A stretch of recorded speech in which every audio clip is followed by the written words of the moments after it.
मातीच्या भांड्यात स्वयंपाक करणे आरोग्याच्या दृष्टीने अतिशय फायदेशीर असते असे म्हटले जाते। मातीच्या भांड्यात पदार्थ शिजवल्याने अन्नातील पोषक तत्वे सुरक्षित राहतात, जे इतर स्वयंपाकाच्या भांड्यात राहत नाही। त्यामुळे आजकाल अनेकांनी स्वयंपाकघरात मातीच्या भांड्यांचा वापर करण्यास सुरुवात केली आहे। पण ही भांडी वापरणे आणि हाताळणे सोपी गोष्ट नाही। या भांड्यांना वेळच्या वेळी स्वच्छ धुवून पुसून ठेवले नाही तर मातीची भांडी लवकर खराब होतात। ही भांडी कालांतराने कोणतेही पदार्थ तयार करण्यास योग्य राहत नाहीत। खास करून जर तुम्ही यांच्यामध्ये मसालेदार किंवा नॉनव्हेज पदार्थ बनवलात तर या भांड्याला त्याचा वास आणि चिकटपणा कायम राहतो। तर अशा वेळी नेमके करायचे काय हे कळत नाही। मग तुम्हाला देखील हाच प्रश्न पडला असेल ना। म्हणूनच मातीची भांडी वापरण्यापूर्वीच्या टिप्स आणि मातीची भांडी वापरून झाल्यावर घ्यायची काळजी या गोष्टी आपण आपल्या व्हिडिओमार्फत जाणून घेणार आहोत। तुम्ही पाहत असलेला हा काळ्या रंगाचा तवा मातीचा आहे। 2021 साली मी तो 60 रुपयाला घेतला होता।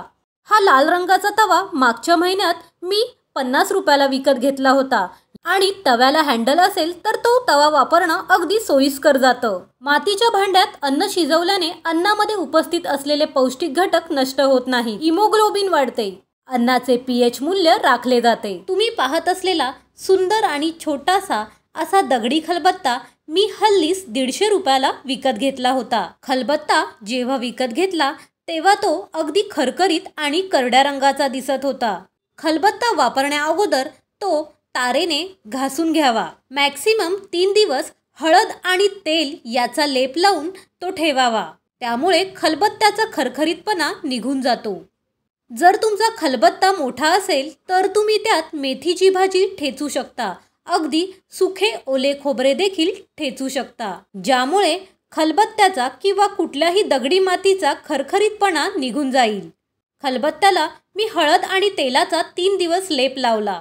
खलबत्ता छोटा असल्या कारणाने पाण्याने भरलेल्या प्लास्टिकच्या बरणीत मी 1 दिवस तो ठेवून दिला, त्यामुळे खलबत्त्याचा रंग काळाकुट्ट झाला आणि खरखरीतपणा देखील त्याचा निघून गेला। मातीचा तवा वापरण्या अगोदर तो रात्रभर पाण्यात भिजत ठेवावा। तुम्ही मोठ्या परातीत किंवा बकेटमध्ये भिजत ठेवू शकता। दुसऱ्या दिवशी तवा उन्हामध्ये सुकत ठेवायचा आहे। तवा पूर्णपणे सुकल्यावर तव्याला खोबरेल तेल लावून घ्यावे, त्यामुळे मातीच्या तव्याला छान असे कोटिंग येईल।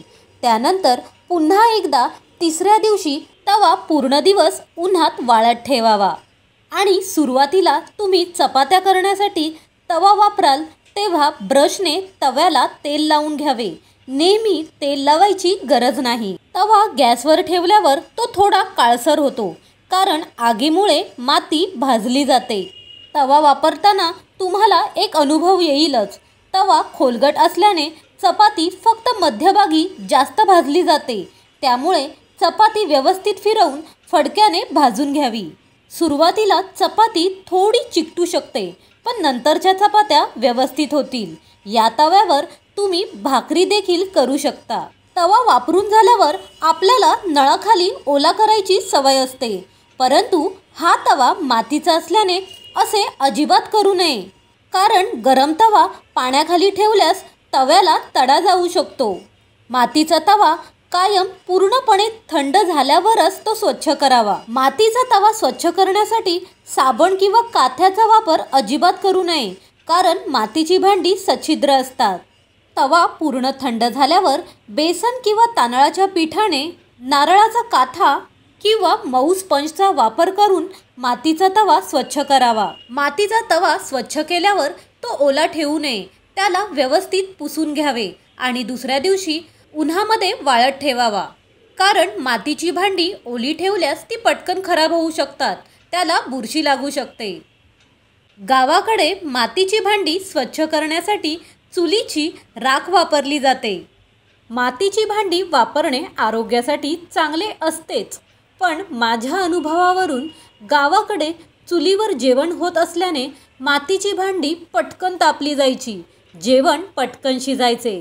चुलीच्या अग्नीमुळे माती भाजली जाऊन मातीची भांडी खूप मजबूत व्हायची आणि चुलीच्या राखेने मातीची भांडी स्वच्छ देखील केली जायची।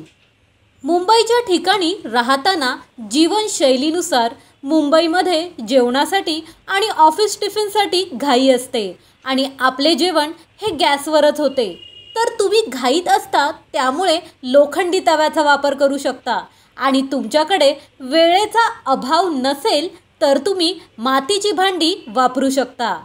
आपल्या चॅनलवर मिळणारी माहिती बहुमोलाची वाटल्यास तुमच्या प्रतिक्रिया आणि तुमचे अनुभव कमेंट बॉक्समध्ये नक्की कळवा। पुढचा व्हिडिओ घेऊन लवकरच भेटू। Thank you so much.